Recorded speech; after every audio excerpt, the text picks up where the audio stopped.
Tip of the day number 9. Minimize watching, reading, or listening to news that causes you to feel anxious or distressed.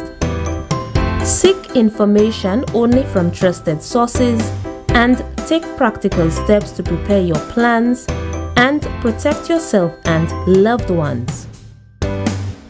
Need help and support? Please contact us at the hotline 311 Psychosocial Support at 722-6575 or 518-4157. Brought to you by PAHO, the OACS Commission, and UNICEF.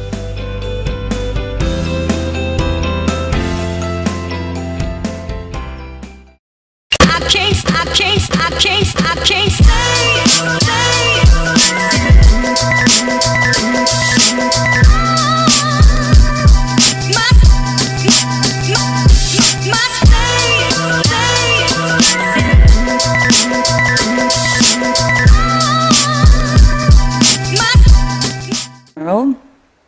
Can you really afford not to be interested or not participate in politics? Politics is not only activism, it's awareness, it's keeping ourselves informed, it's caring for the facts. When it's possible, it's casting a vote. Politics is the tool through which we structure ourselves as groups and societies. Politics covers every aspect of life, and by not participating in it, you're literally allowing other people to decide on what you can eat, where, if you can have access to healthcare, free education, how much tax you pay, when you can retire, what is your pension. Other people are also deciding on whether your race and ethnicity is enough to consider you a criminal, or if your religion and nationality is enough to put you on a terrorist list. We need to teach people at an early age about decision-making and how to be part of it. Every family is its own mini political system that is usually not democratic, because parents make decisions that affect all members of the family while the kids have very little to say. Similarly, politicians make decisions that affect the whole nation while the people have very little to say in them. My proposal and advice is try out the family democracy meeting system, because that will enable your kids to exercise their agency in decision-making from a very early age.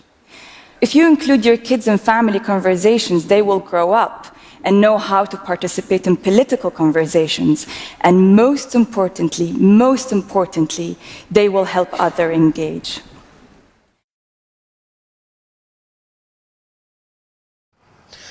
Good morning, everyone, and welcome to the show. It is Wednesday, April 21st, 2021. I am really happy to be here with you as always. It's always a great pleasure us having the conversations that we are having. I would like to, before we really begin, to say thank you for all the messages and the calls and everything else, and the presents too, appreciated, and even the embarrassment of yesterday, getting surprised and stuff. So I want to say thank you to the technicians, thank you to Brandon and Kelvin and Miss Petra, and of course Chris. And hey, it's also Chris's birthday today. Isn't that strange?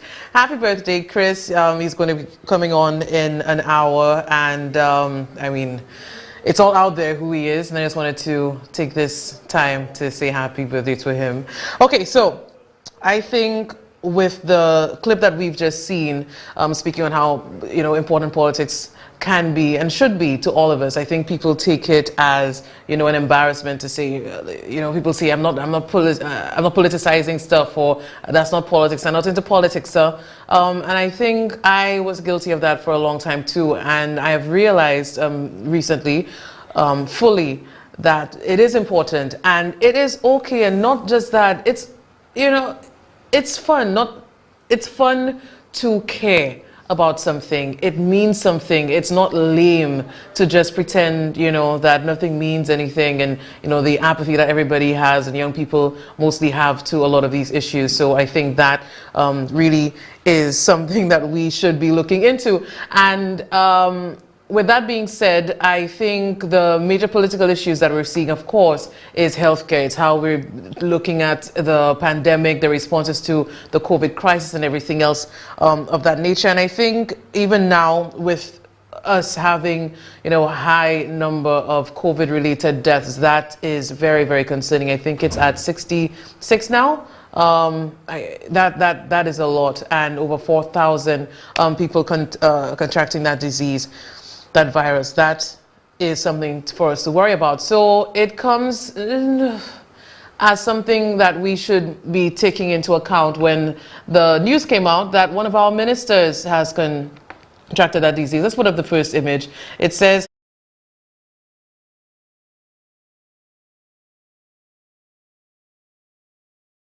right now from COVID. Let's take a look at that image. It says Francis tests positive for COVID. London steps in at Senate. And we saw that there yesterday. So these things, I mean, there are people, you can take it down now, who would say, who would not have a real understanding of the situation. There's no real empathy about it, and it is really, really unfortunate. And it's also unfortunate that it's coming from, you know, our own health minister. So now that Herman Gill has COVID and the over 4,000 people who have had it, the over 65 people who have died from it, you know, you have to look back on some of the statements that we're seeing and see how mad it is. Let's take a look and see if maybe Herman Gill dropped the ball. This is the one side. As you can see, it's facing down, because that is. According to Health Minister Mary Isaac, every single St. Lucian who has contracted COVID-19 dropped the ball in some way. Further, Isaac says that non-adherence to the mask-wearing protocol has been St. Lucia's downfall. The first responsibility is on you, is on the individual, the citizen. If everybody had obeyed the protocol, wear your mask like they do in Taiwan, 25 million people, we would not be where we are today. That is what we have to focus on. All we have to do is wear our mask, you know. So you go to somebody's home, your family, your friends, you have your mask on. It cannot spread. Despite the minister's statements, there are reports that people become infected by the virus even after following all recommended protocols. Not if you obey the protocols. So do you think but you see the proof in Taiwan. So health professionals, Madam If you obey the protocols and you don't drop your guard, you cannot get COVID. Madam Minister, that's the only thing we know for sure. I personally know people with underlying issues who took the protocols very seriously and have ended up dead. So do you think that the protocols are foolproof? Well, I think that wearing your mask can save you from getting COVID-19. That's all I'm telling you here.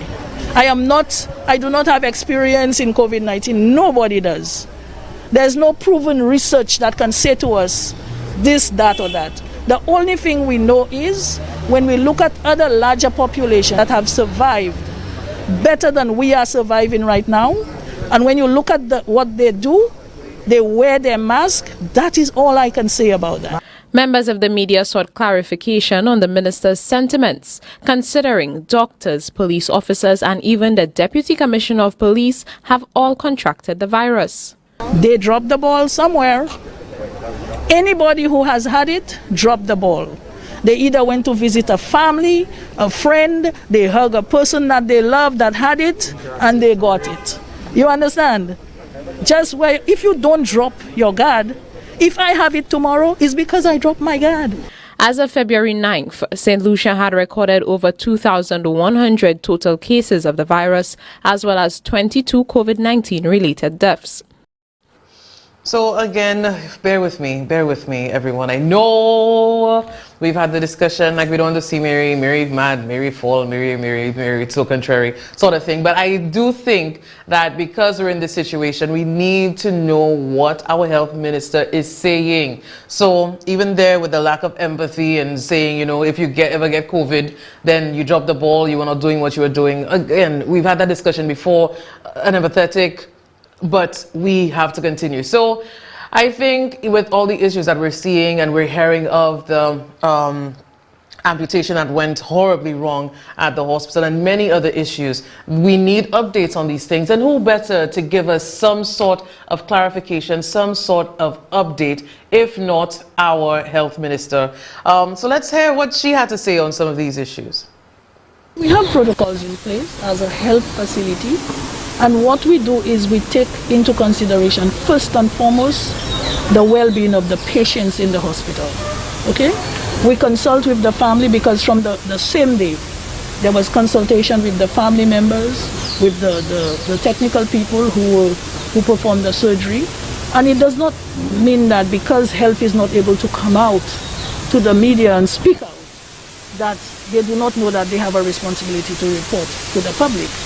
But when it comes to matters of life and death, issues of people's medical issues, the Ministry of Health is very constrained in terms of our ethics and, the protection of families. The minister was asked for an update on the two situations, as well as a way forward for the ministry from the ordeals to ensure that they don't happen again. In relation to the wrongful amputation, Isaac said as far as she knows, there is an active investigation taking place. What I know is that there's an investigation and it is ongoing. They have not, the investigation has not ended.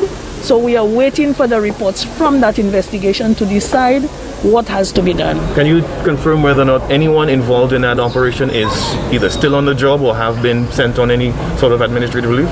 Well, that is going to be determined by the investigation. You do not just send somebody on administrative leave without the necessary recommendation being made, especially in a case where you are looking at professional doctors and people in the public service. So as it stands, it is safe to say that they're still on the job?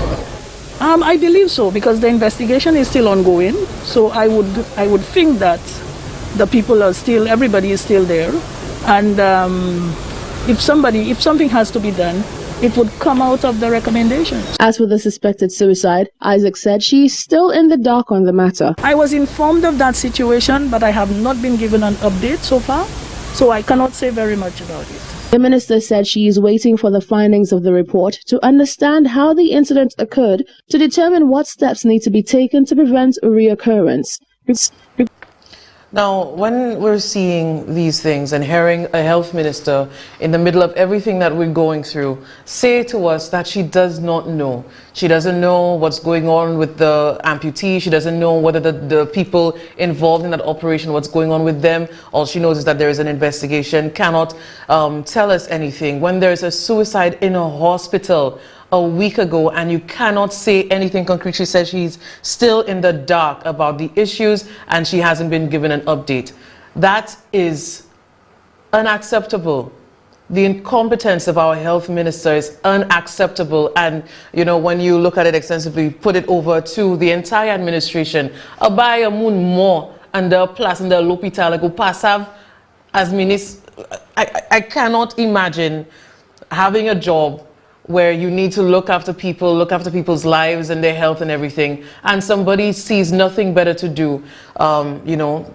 The hopelessness of their situation was to take their own life in a hospital, and we have the health minister saying that she's still in the dark. She doesn't know anything to tell anyone anything. She doesn't know what's going on with the amputee. And I did see this lady who was, the victim of that, speaking on NBC, and it was heartbreaking to see this elderly woman crying and really just showing us and expressing how she went through things and the whole ordeal. And when you look at these things, I don't see that there is a real connection, that there is a real focus on people's lives and their health.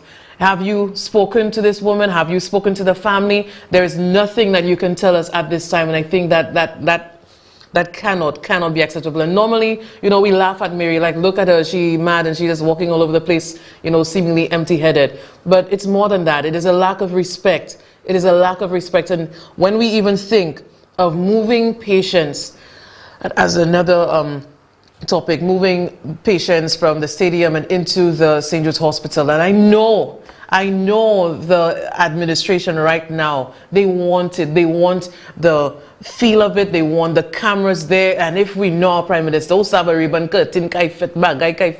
know, the glossy pictures or whatever, they see it, they smell it, they want it. But you cannot want it to the point where you're putting up an image for people and they might very well be hurt in the process of going into that place where there's no plumbing, there's no electrical setup, nothing. It just looks nice from the outside. But we're still trying to force the issue of right now bringing people in to the St. Jude's Hospital. So I think even with that, we want an update.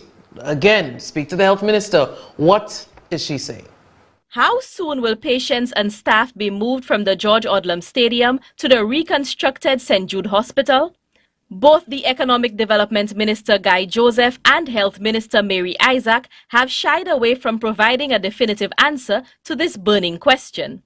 Where are we as far as getting some concrete timeline, some concrete information as to when the South and St. Lucia will finally get a hospital? You see, we were supposed to get this hospital prior to now. But because of COVID, we cannot give any timelines. You have seen that timelines do not work. You understand? So why ask for timelines? Is it the timelines that don't work, or is it the timelines don't work? Because you see, life is dynamic, especially here, and with COVID, timelines will not work. You understand? So we just have to take it one day at a time, and the minister reports. Last week, I asked Economic Development Minister Guy Joseph how soon his ministry expects to hand over a structure that is fit for purpose.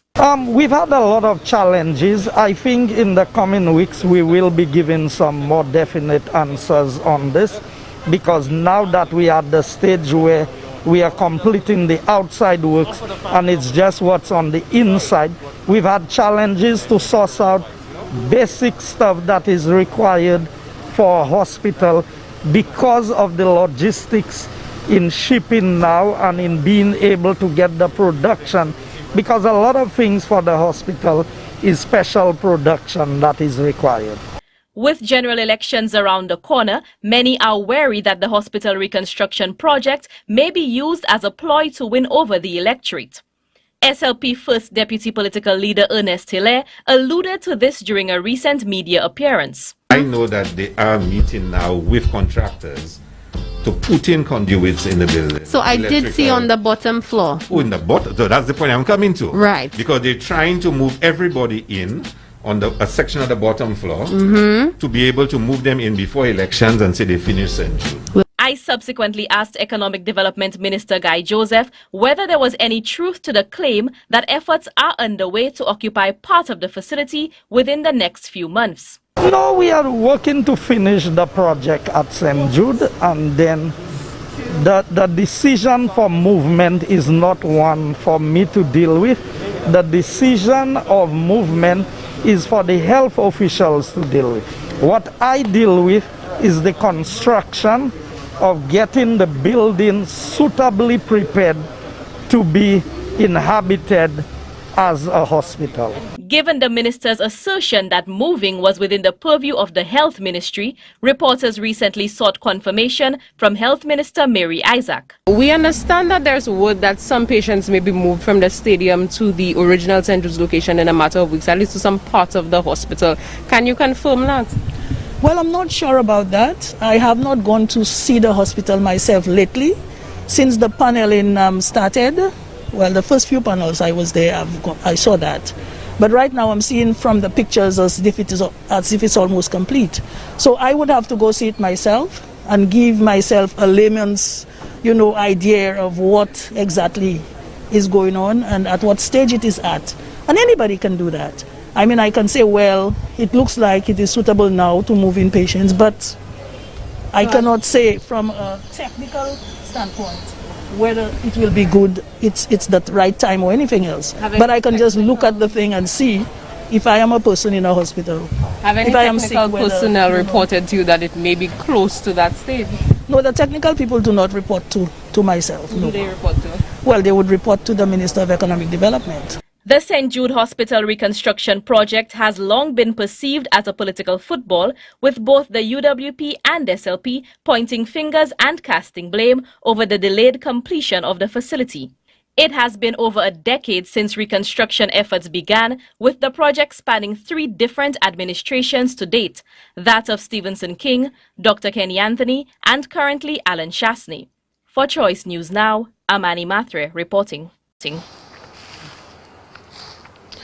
Our health minister, your health minister, will say to us on national television that she hasn't been to St. Jude's, and I'm tired. I feel for the reporters out there with a mic in your hand looking for answers from someone who's supposed to know that we put into, to govern and to assist and to lead a country, and you have Mary Isaac saying she doesn't know, but it looking good from the pictures. A health minister in the middle of a pandemic, a hospital that we haven't had for a decade, and you do not know what's happening with it, and shamelessness there is no word for Mary Isaac right now. There is no word for the disrespect of this administration and the lives that have been lost because of that. Because of the situation, our health situation down there in the South. How can you not know? And how is that the technicians don't come to you as the Minister of Health? You do not know what's going on the ground, but you like to see the pictures? Mary Upa, is there no shame? Are we really going to accept another set of incompetent ministers who have no idea what's going on? Mary walking into a place and at least, I am sick and tired of coming here every day and having to speak about certain people, and Mary's one of them. And I see, I don't want to put any ban on people, because these are the things that we have to look at, and we cannot say we're not putting it out there or we're not listening. This is our health minister speaking. That's our lives we're talking about. Even when she says she's not going to give, timelines because of COVID or COVID capway. I am tired. I am disgusted. And Andrew Anton, don't call me and tell me anything either. I have that right. I cannot imagine that St. Lucia has we put ourselves in that place where we have somebody saying that to us. And they will say they respect us. They will say that they care. You do not care. You do not care.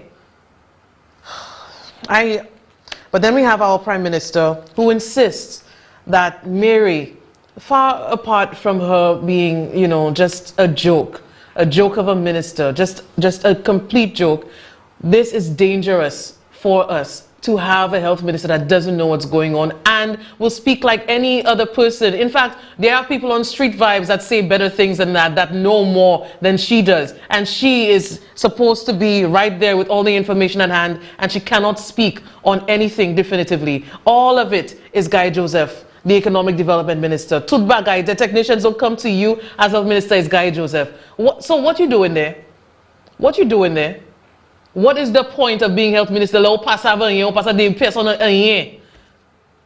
you said, Guy Joseph is clearly the Prime Minister's Prime Minister, because everybody has to defer to him. It is sick and it is sad, and we deserve more. We deserve better representation than that. I cannot continue to be living in a country where this is what we have as our health minister. But you know what? Shasti Kadiu, he's not wavering from any of that. He loves and he respects and he believes Mary Isaac is the best health minister that he could find. So when I appointed her as the Minister of Health, I remember saying to her, and she said, PM, why would you make me the Minister of Health? And I said, it's because of your empathy and your compassion. For me personally, it's emotional. I swore I wouldn't cry. But other than the Lord, who is the most important, I want to thank Mary for the amazing job she's been doing as Minister of Health. I can't stay.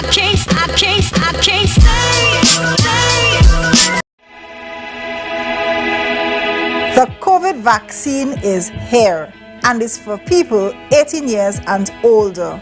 High-risk healthcare workers, first responders, law enforcement, as well as people living with chronic conditions. And our seniors 65 and over. The vaccine is absolutely free. Vous sa registre online, en community center qui en community ou. Or with your private healthcare provider. Vaccinate for you. Pour moi. For us. The following is a paid political announcement. My MP said Denry South deserved a world-class sporting facility. And we said, thanks. He also said our perennial flooding issue had to be solved. My MP ensured us of new roads, and most of the workers came from Denry. An equitable distribution of e-learning devices. My MP, one who looks out for the most vulnerable amongst us. My MP is tried, trusted, tested, and reliable. And we say thank you. Denry South, let's keep working.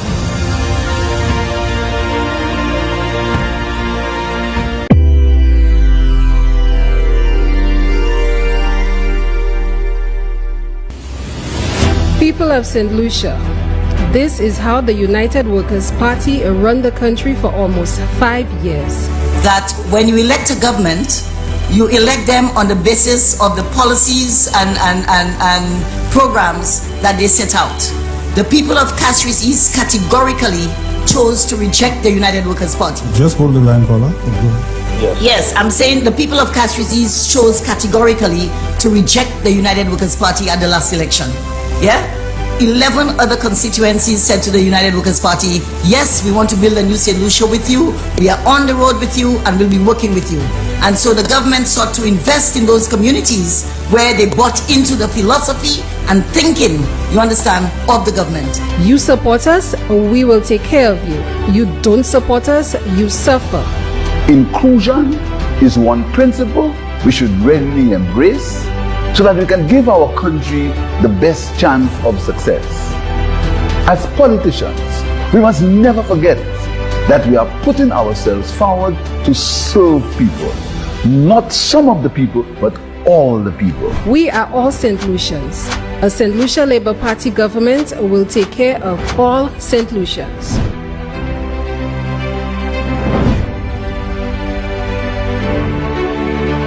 The preceding was a paid political announcement.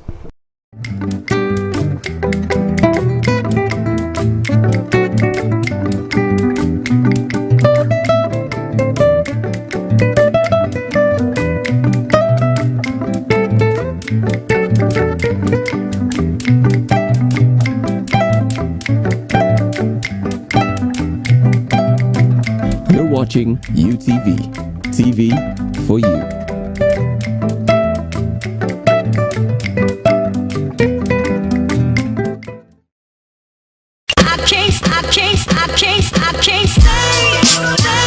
I mentioned earlier that when you elect a government, you elect them on the basis of the policies and programs that they set out.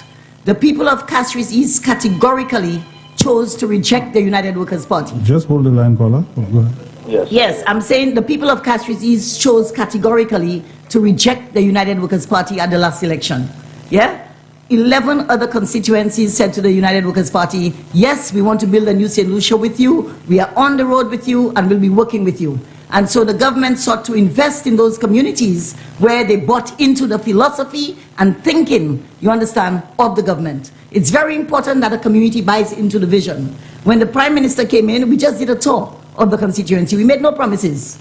No promises at all were made. Because I'm a community worker and I understand when you raise people's expectations, the challenge it can pose for you. So we didn't make promises. Just before you go, Minister. Yes. The other thing too is that added to that, there is that dynamic. Yes. That while she's saying that certain things you could have done, when you would have tried to intervene and do things, then you have the popular saying by the other side, you are selected and not elected, and so there's Well, even interference. that, yeah, but even that, I'm not even too worried about that, because the point I want to make is that when government tries to intervene in opposition constituencies, there's a lot of resistance. Right. Because they're saying that in terms of getting things done as well. Yeah. But I think the critical thing is people must understand that you selected Mr. Philip J. Pierre to represent you in Castries East. His job does not end on election day. Now, we have seen that for the past couple of weeks, and I think rightly so. We will not forget, and I said that we wouldn't. It was right out there. I don't think there was any way that you could misconstrue what Fortuna Belrose said, and it's interesting looking at people as they try to clamor and flail about trying to find something to make it not seem as bad. I find it interesting and comical, and the one that really interests me is Nancy. We're going to take a look at it again, of Nancy trying to do some damage control or whatever that was earlier this week. What do you think about that statement? I personally, Yadi, have had some discussions with the minister to clarify and to find out what is it that she meant. Let me see if you will spin it too. What spin did she give you? And what she meant by the statement. I've heard a lot of people say that what the minister was saying is that people, if you don't support the party, you don't get anything. And I said to the minister, well, this is what people are saying. This is what people are attributing your statement to. And the minister had clearly explained to me that this is not what she meant. What she spoke about, that is what the minister said to me. Did you listen to it? But did you listen to it? I did listen to the statement. Okay, now let's be on a real note. Was there anything to spin in that? When she even said categorically, that's the most important part of her thing. Categorically. You remember that word? Yes, I do. So how did she spin it? Did you accept her spin? Or were you bowled out? I think I would like not to further comment on this one. It was her statement, and I try as much as No, but you said but what did she say to you? You said she explained to you. Yes, she did explain. Okay, well, I want to hear her explanation to you. She said that she never meant that if you don't support or vote for the party that you will not get anything. What she was trying to explain is the vision and the implementation of the vision of the government. That priority is given to constituencies who have sitting parliamentarians. And I think what I understood from what she said to me, what she was trying to say is that if you put me in parliament, when I'm sitting at the cabinet table and I'm your parliamentary representative, I have greater authority to negotiate and get a piece of the pie, as opposed to if I'm not in parliament and if I'm not your parliamentary representative. And you'd hear a lot of potential candidates say, if you vote for me and I'm sitting at the table, I can get you a greater piece of the pie, put me in parliament, put me there. So I don't think she said it the way she should have, but that is what she meant and what she wanted to say. I know you're trying to help, but you're not doing a good job. If that's what she told you for true. You know why? Because two of your politicians on your side, two of them, that's my friends, they tell me Belrose mad. That's the exact word. One said she's mad, and the other one said to me, how can a woman say that, Yadi? That woman is mad. I'm not going to be so disrespectful, Yadi, and call anybody mad. People do. No, but I wasn't the one who said it, it's her own teammate. I tell you, I will not be so disrespectful and call anybody mad, because it is one thing for us to stay on the sidelines and criticize. But when somebody is sitting, you know that very well. I try to handle myself very well with you and Jaim, but it's not everybody who can come on your show, because when you send those shots at them, sometimes people say certain things that they should not. They say it in a way they should not have said. And so when people are under pressure or sitting in a particular setting, sometimes they say things that they shouldn't. We all make mistakes. We all say certain things that we shouldn't. So at the end of the day, we have to take it in that spirit. But she was in her own setting. She was not she was in her home base, That's what you think sometimes, but people. No. So you're saying that's not her home base? I said that sometimes people get nervous. You under pressure. You ask a question. Anyway, speaking. I don't think so. No. You can't watch a former permanent secretary. Somebody who have been in the media so often that they're nervous. Nervous about what? Somebody who have been on the regional scene, on the Olympic Yeah, it scene. happens to the best of us. It happens to the best of us. But Nancy, you try and spin a couple there, but I think you're bowled out. You bowled me out? Yeah, you bowled out. I think Belrose will pass it that one. So, the Belrose Doctrine that we know now what it is, and I think it's more of you can bring it into the administration, the United Workers' Party doctrine that they've employed in, it's been out there, we've had that discussion before, but I said, it's pathetic when Nancy Charles will call a show and try to make excuses, try to defend Belrose. Again, have to do what you have to do for the party. So she came up with a couple in about 3 minutes that that's not what Belrose was trying to say, that we got it wrong, and the problem is us, because that's all what she's trying to say, and people misinterpret whatever she was saying, or that she made a mistake in what she was saying, that she was nervous. She was nervous on the show, but we know it's a UWP friendly show, it's a UWP show, but she's nervous that people make her nervous, so she said things that she didn't really mean. So they're saying all kinds of things. So let's take a look from Belrose herself on what she meant. Would she take it back? And not just that, but also let's take a look at how the United Workers' Party, they're feeling about trying to find something, because, when Nancy says that, the Prime Minister saying something else, then the chairman of the party saying something else. Let's take a look. What is the UWP's official stance on Belrose's statements? While Prime Minister Alan Shastney has firmly defended the Castries East candidate, UWP Chairman Pinkley Francis was not so quick to endorse her sentiments. And then when you talk about rebuke, what is it that you exactly want me to rebuke as to what Fortuna said? Fortuna didn't say anything wrong. She may not have been elegant what she said, but the reality is she didn't say anything wrong. Well, Senator Belrose, is her own individual. She made the statement. This is not the position of the party.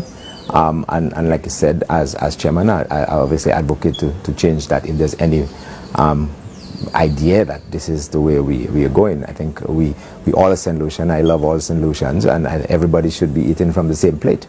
Reporters asked Belrose whether there were competing interests or messages as it relates to the party's official position on this much talked about issue. I don't think there's any competing ideas or interests. I think we need to understand what politics is. I think you need to understand that there are different levels of programming, and that happen. Obviously, in a society, you have some basic services that will be provided to all the people.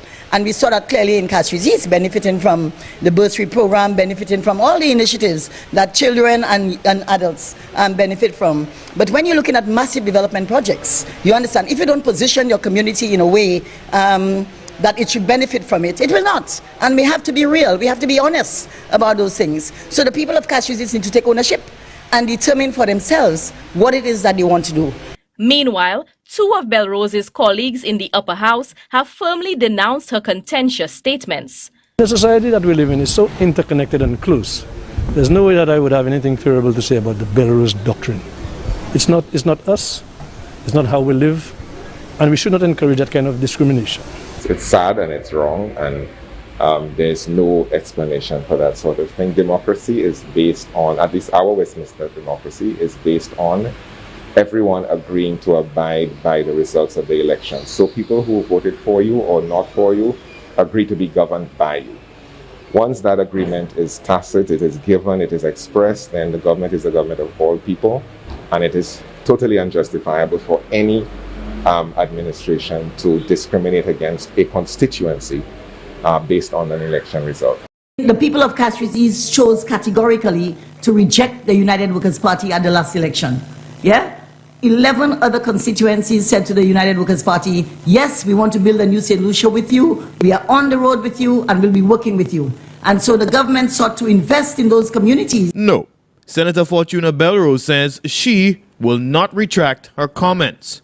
And in her first interview since putting her party's ethical code into disrepute during the now infamous radio interview in March, Senator Belrose made no hesitation, doubling down and dismissing appeals to retract her comments.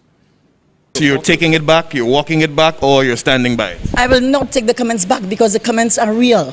The comments are about people's empowerment. The comments are about people understanding and being a part of the development process of their community. And that is all it's about. Those words were never disowned by the member for Miku South.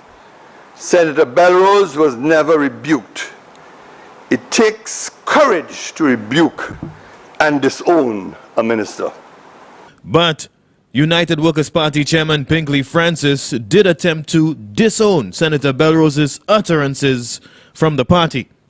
Senator Belrose, is her own individual. She made the statement. This is not a position of the party. And like I said, as chairman, I obviously advocate to change that if there's any idea that this is the way we are going. I think we all are St. Lucian. I love all St. Lucians, and everybody should be eating from the same plate. Chairman Francis's damage control efforts, however, immediately unraveled when his political leader, on 2 separate occasions, defended the UWP's Castries East hopeful. What is it that you exactly want me to rebuke as to what Fortuna said? Fortuna didn't say anything wrong. Senator Belrose did attempt to clarify her statements, which she claims has been, quote, misinterpreted. Well, I think a lot of things are misinterpreted in the society or interpreted in the way people want. Everybody has their own hidden agenda or their own agenda, and they would spin things to suit them.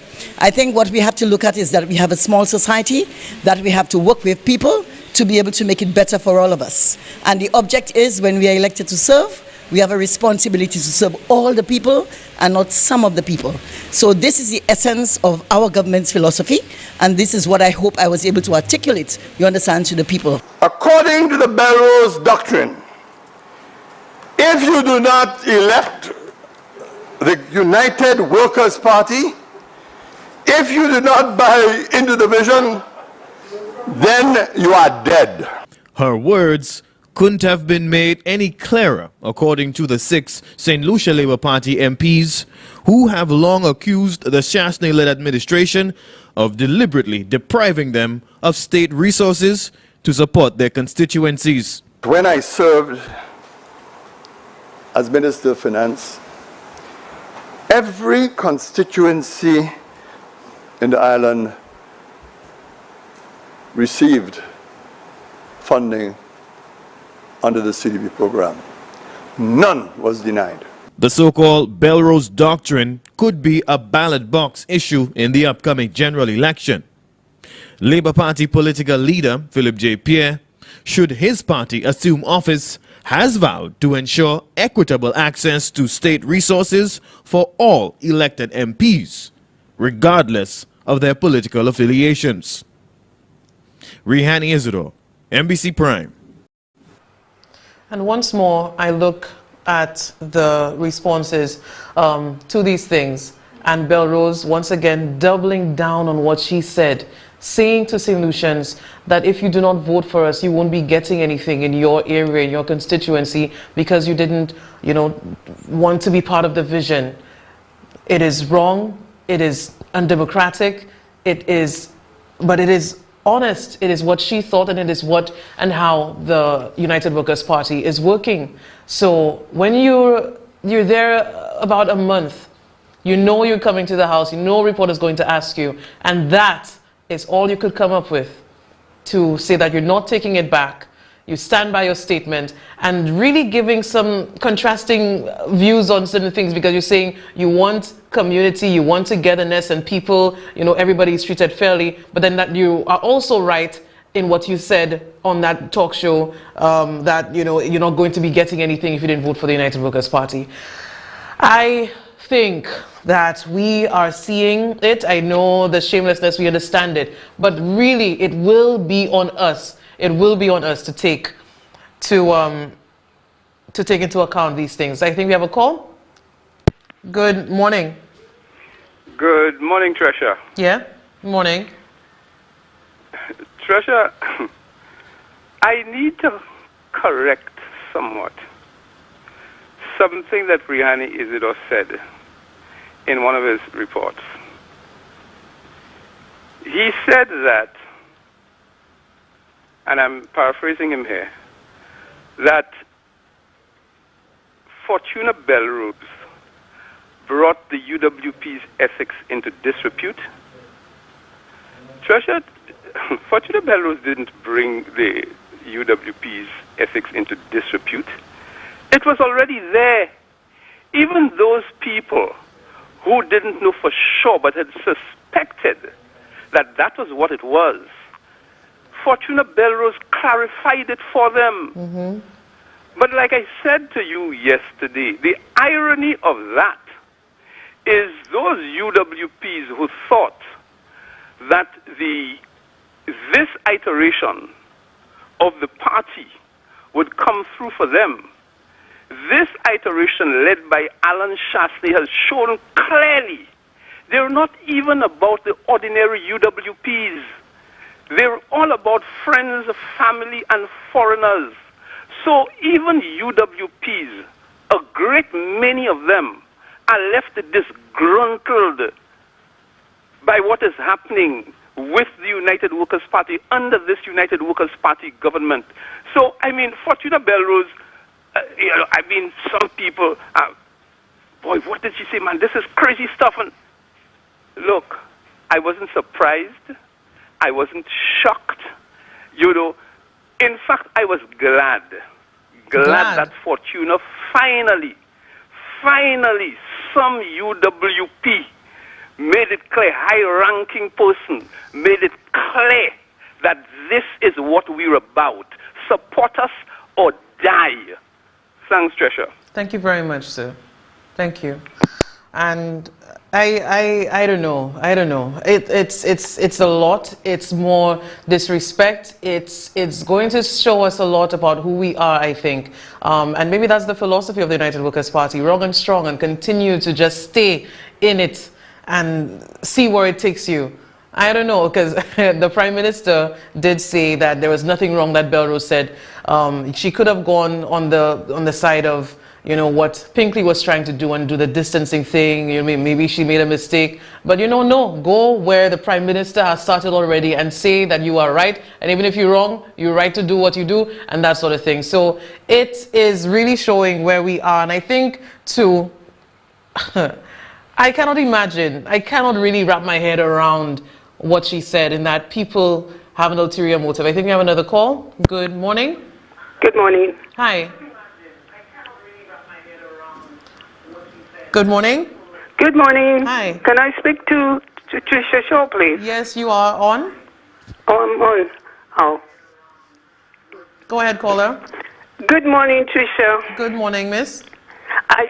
I just called to say a few things. Well, a couple of stuff. Go ahead. Belrose meant to say what she wants to say, and because all of them is the same. And as for Nancy is just ran her mouth like every day. It's just like a runaway train with the steam running at the back, because she's a liar and always a liar, and she shouldn't be calling other people a liar. Thank you. Thank you very much, miss. I appreciate it. Do you have any calls? Right. So I think even with all of that being said, it's infuriating to me, but it's also, I feel kind of at peace with it, now that it's all out there, and we've heard, the parliamentarians, we've heard the district reps in opposition, they have been complaining for the past couple of years about not getting resources to assist in their constituencies, and their political rivals are given that opportunity instead. And now, you hear it and you see the press conferences, and nobody was really maybe taking it on, but now when you see it right out there, there's no more arguing, there's no more, confusion about it. This is what's happening. And I think, let's take another look. Let's listen to Fortuna again, just so I really can try to understand that. Let's go. Everybody has their own hidden agenda or their own agenda, and they would spin things to suit them. I think what we have to look at is that we have a small society, that we have to work with people to be able to make it better for all of us. And the object is, when we are elected to serve, we have a responsibility to serve all the people and not some of the people. So this is the essence of our government's philosophy, and this is what I hope I was able to articulate, you understand, to the people. Senator Belrose was never rebuked. It takes courage to rebuke and disown a minister. It is too much to expect the member from Miku North, the Minister of Finance, to disown the Belrose Doctrine. He lacks the moral courage. But it is more than that. It is at the heart of his approach to governance, as I shall demonstrate later in my presentation. And Mr. Speaker, the question I set at the commencement, I now answer. Why is it that the minister could not rebuke Fortuna Belrose for her infamous statements and for the Belrose Doctrine? He could not rebuke Senator Belrose because without a doubt, he is a practitioner and cultivator of the Belrose Doctrine. I end my case, Mr. Speaker. The Emperor has no clothes. I thank you very, very much. When we speak of courage, it's not just the courage to rebuke. I've said this before. It's also, the courage to be honest with yourself, the courage to say that you are wrong in doing something, the courage to say that maybe, maybe you are mistaken, maybe you see the error of your ways. I don't know what I expected, but I did not expect someone who's ready for politics to tell the people of St. Lucia, yes, Madi, and give them an ultimatum, take ownership, she says, of your vote, and do what you need to do, because she's already put it out there. The United Workers' Party has put it out there. If you don't vote for them, upaka hena, yeah, the ultimatum is there, and I think it again will tell us a lot about ourselves. And I don't know that I wanted an apology, to be quite honest with you. I don't want anything. I just wanted the honesty, and I don't know. At least she's honest. Let's take our final call. Good morning. Hi, good morning to you, Tresha. Hey, final call, but I wouldn't be too long. But before I go, just give me a minute. Let me do something for you.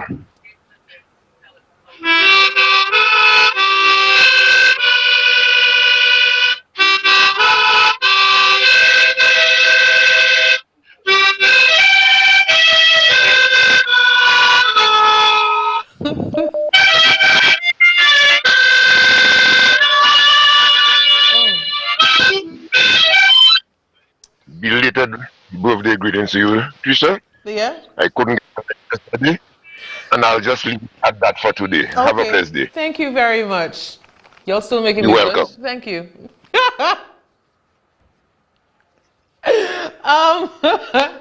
Okay, thank you. I didn't know that would have continued today, but I appreciate it.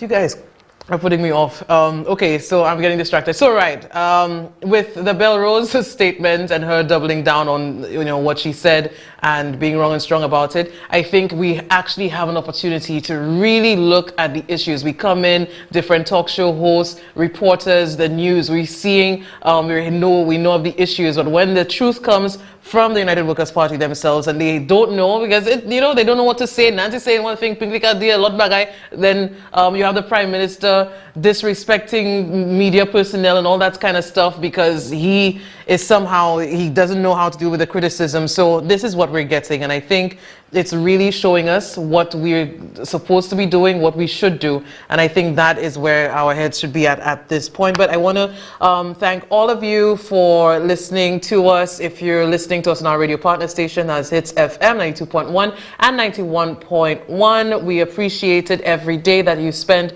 with us. Your mornings are very, very valuable to me. Also, if you are watching on television on channel 124, that is Flow, UTV Underground Television, thank you, thank you, thank you. And of course, social media, all the platforms where we're streaming at this moment. We appreciate you guys, especially our Facebook comments and everything else. We appreciate that too. So this is it for me, I think, for today.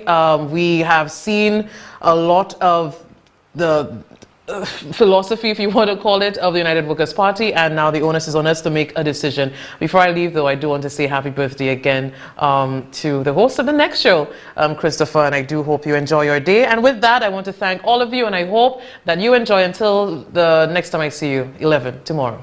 See you then.